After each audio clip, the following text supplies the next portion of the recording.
Conservative MP Melissa Lantsman sharply criticized Prime Minister Justin Trudeau in the House of Commons for attending a Taylor Swift concert in Toronto as violent anti-NATO riots erupted in Montreal. Lantsman demanded to know, when was the Prime Minister told about the riot? And why did he decide to keep dancing the night away?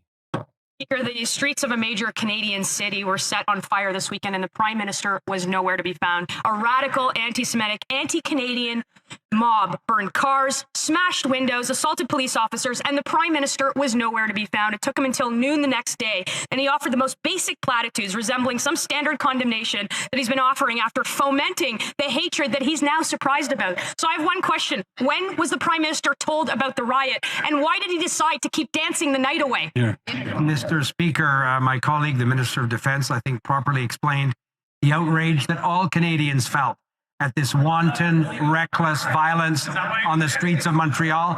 Mr. Speaker, we condemn unequivocally the rising and concerning rates of anti-Semitism and all other hate crimes in the country. We're working with provincial authorities, local police to combat this. And let me be very clear, Mr. Speaker, no matter what group you claim to represent or what cause you're advancing, if you're smashing windows and assaulting Canadians, you're a criminal and you'll face the full consequences of the law.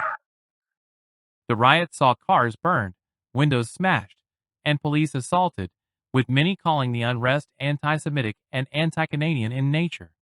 Public Safety Minister Dominic LeBlanc condemned the violence, stating, "No matter what group you claim to represent or what cause you're advancing, if you're smashing windows and assaulting Canadians, you're a criminal and you'll face the full consequences."